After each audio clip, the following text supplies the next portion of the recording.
നമസ്കാരം.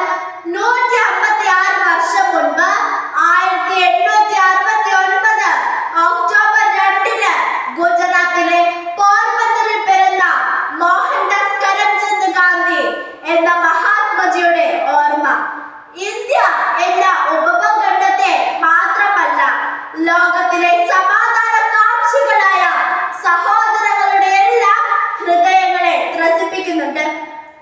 കൂട്ടുകാരെ, ഒക്ടോബർ 2 ഗാന്ധി ജയന്തി, മഹാത്മാഗാന്ധിജിയുടെ ജന്മദിനം.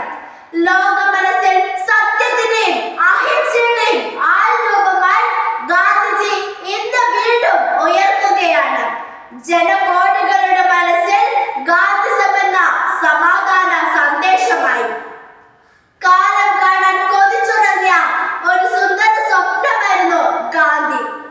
രാജഭരണം ആഭരണമണിയിച്ച ഇന്ത്യയുടെ ചരിത്രത്തിൽ നാട്ടുരാജ്യങ്ങളുടെ കലഹങ്ങൾക്കിടയിലൂടെ വ്യവസായ കണ്ണുമായി നുഴഞ്ഞു കയറിയ വിദേശ ശക്തികളെ അഹിംസയുടെ മാർഗത്തിലൂടെ ഇന്ത്യൻ മണ്ണിൽ നിന്നും തുരത്താൻ പിറവിയെടുത്ത പ്രവാചക ജന്മമാണ് ഗാന്ധി. നിങ്ങളെ ഞാൻ അക്രമം പഠിപ്പിക്കുകയില്ല, കാരണം അതിൽ ഞാൻ വിശ്വസിക്കുന്നില്ല.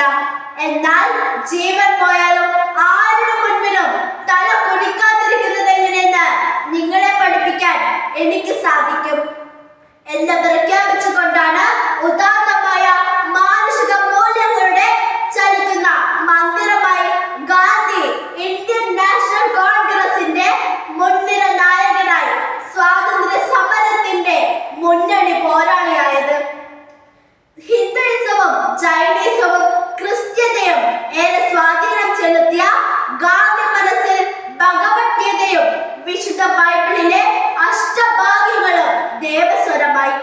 ഒരാൾ ചിന്തിക്കുന്നതും പറയുന്നതും ചെയ്യുന്നതും ഒന്നാകുമ്പോഴാണ് യഥാർത്ഥ സന്തോഷം അയാൾ അറിയുന്നതെന്ന് അദ്ദേഹം തിരിച്ചറിഞ്ഞു.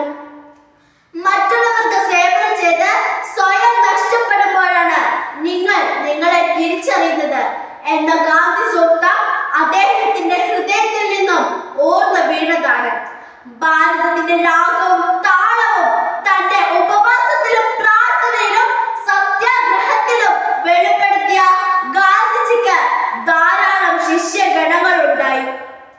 ആചാര്യ വിനോബ ഭാവെ, സർദാർ വല്ലഭായ് പട്ടേൽ, മീര ബഹൻ, C.F. ആൻഡ്രൂസ്, നരഹരി പരീഖ്, രവിശങ്കർ വ്യാസ്, ഖാൻ അബ്ദുൽ ഗാഫർ ഖാൻ തുടങ്ങിയ പ്രമുഖർ ഗാന്ധിസത്തിന്റെ അധ്യാപകരായപ്പോൾ ഗാന്ധിജി കാലം രുചിച്ചറിഞ്ഞ ഇന്ത്യയുടെ ഉപ്പുരസമായി.